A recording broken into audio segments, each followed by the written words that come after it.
Near the center of every great story is a great conflict, a great war. Two soldiers, each with a gift for storytelling, survive the storm and steel of the greatest war the world had ever seen. J.R.R. Tolkien and C.S. Lewis. Together, they used their imagination to battle the darkest forces of their age. A hobbit, a wardrobe, and a great war.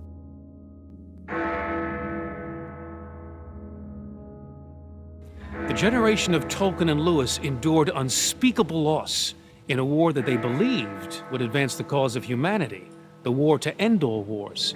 Instead, the funeral of a great myth is about to begin. And the rise of technology opens a window into the human heart. We're so clever. Look at all these wonderful scientific inventions we have. And what do we use them for? Destroying each other. When war came, they thought it'd be over very quickly. They had no idea that it would turn out to be the worst conflict up to that time in human history. The tanks, the mortars, the machine guns. No soldier who fought in this war could ever forget the terrors of combat. Tolkien and Lewis will remember them well. One gets a good sense, I think, from both authors, of the frightening quality of battle and the smallness the individual feels. The essential thing that turned the modern world into what it is was the trauma of the First World War. And of course, both men were right at the heart of it. And yet, out of the ashes of that conflict, a friendship emerged here, amid the dreaming spires of Oxford. The friendship between Lewis and Tolkien is really one of the literary masterpieces of all time. They simply didn't buy into the idea that there's an inevitable progression of humanity upwards into wider and greater knowledge, and that whatever is new is better and truer. They thought that was patently absurd. How could they actually grapple with their experiences or come to terms with what they had seen? And they were using mythology as a way of doing that. Tolkien and Lewis had a profound influence on each other. Remember, Lewis went into the war as an atheist, and he came out as an atheist. Without the presence of Tolkien in his life, he might never have shaken off his existential angst and produced works alive with the themes of faith, hope, and joy.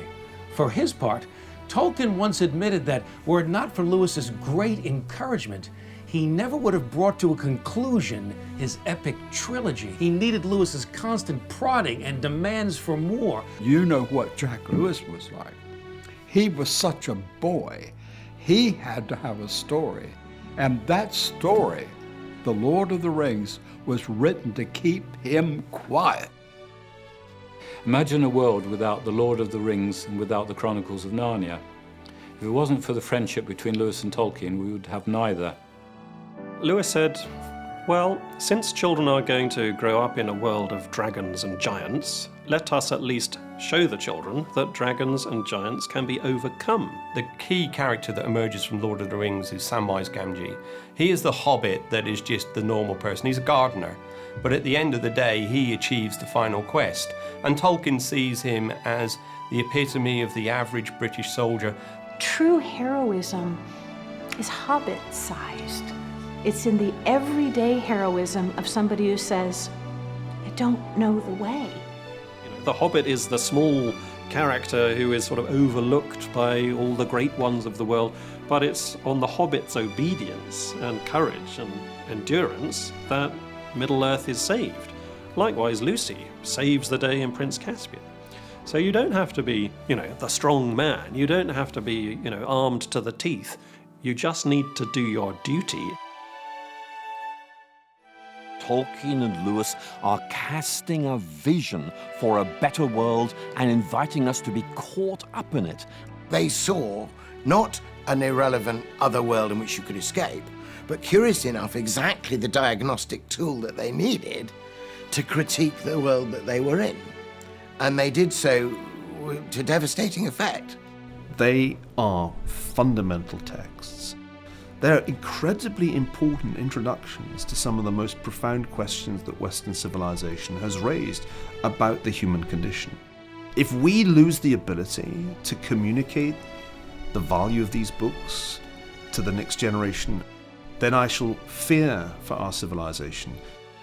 Their great hope was to re-enchant the world through Christian faith and pagan beauty.